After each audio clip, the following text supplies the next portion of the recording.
So what would you say about the spatial construction, Australia in the Asian century, or Australia and Asia?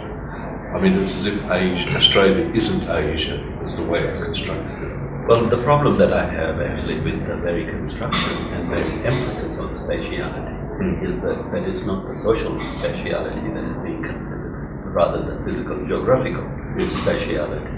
You know, so geographical map is much more of a part of our imaginary, rather than a set of relationalities that are very important, that are creating Asian century. So if we think about Asia as a geographical location, Australia here, and trying to be there, that's going to be a very difficult task. But if you think in terms of interconnectivities and interreferencing, then there's a greater possibility of becoming part of the Asian region and indeed developing a regional identity. So I think part of the problem is the geographical thinking itself. You know, so I think as much as I'm keen on spatial analysis, I think it can also lead us astray. And you're talking about social spaces. That's right. Socio-cultural spaces. If I could, I mean, one of the things that I'd like to pick up that Keita was talking about yesterday also, in terms of this idea of kind of an Asian century, the paradox still remains is that Asian students who come to Australia to study are not encouraged very often to use resources in their own languages in order to inform their scholarship. So you can do your PhD very often using solely English sources, ignoring your own scholarship, whereas I think this is exactly what we have to try and turn around, to see Asia as a source of knowledge and to encourage all international students, if they come from Asia, to value their own scholarship and to make use of it in their own studies so that they can inform us about their scholarship, rather than coming to Australia for this kind of Western education, which I think is...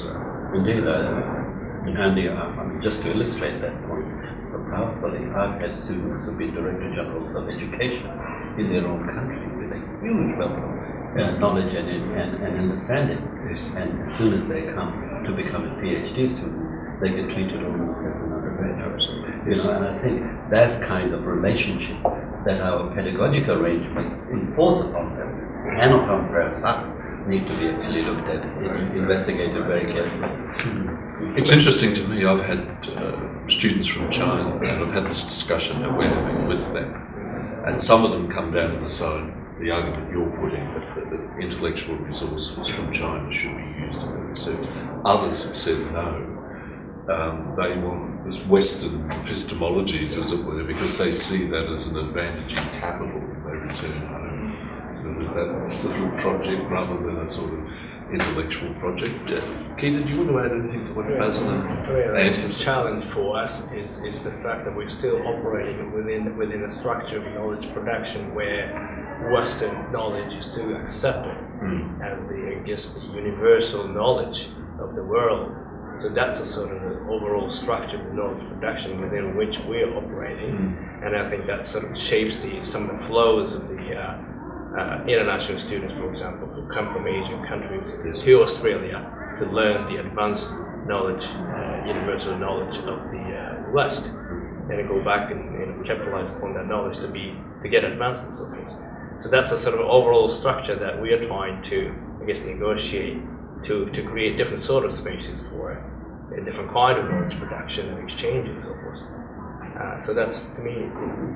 But we also have to theorize, why is it that student from China that you speak of, you know, and what are the historical situationality that leads him or her to sort of prize that this knowledge is only the knowledge that matters, and it is only through that knowledge that modernity and modernization can be expressed. You know, I think that's a day, and I think our task is not only to actually use their resources, but actually give them the confidence to say, yes, they're useful, even if they come here believing that they're not.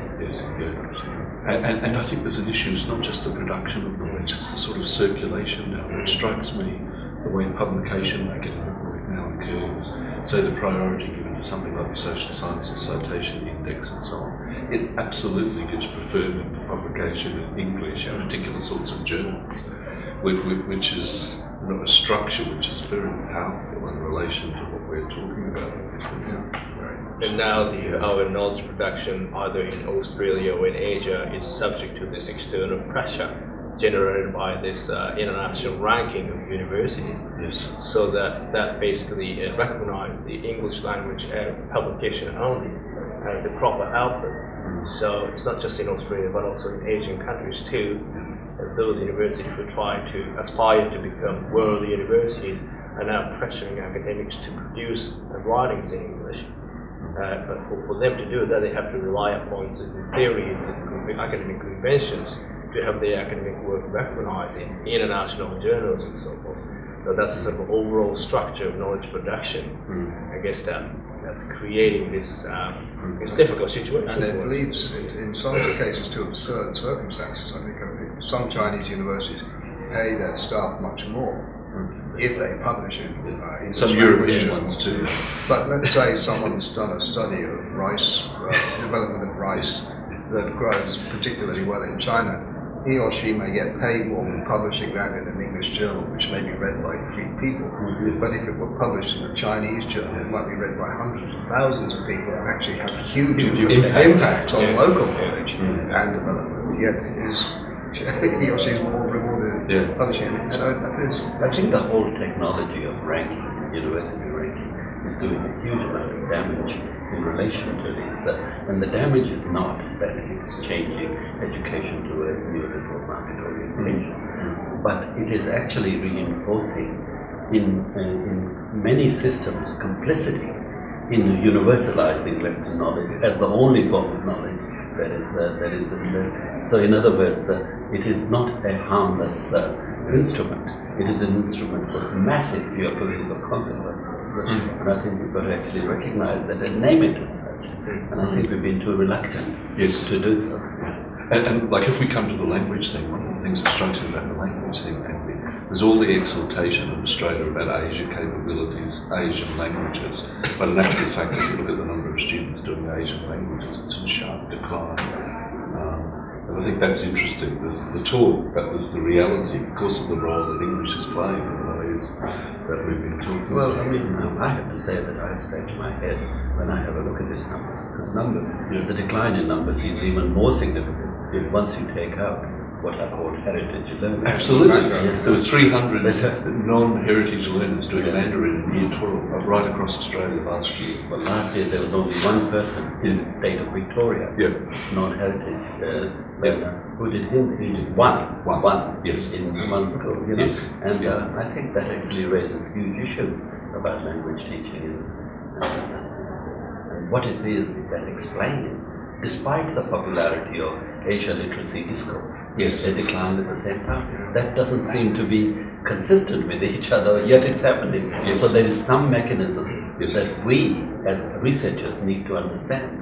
That needs to be. And the inherent irony of universities such as the University of Canberra, closing down Japanese programs and Chinese programs at in the very same time as the age of white papers come out. There just seems to be no run. Well, that's what happened in Britain with the consolidation of just languages here.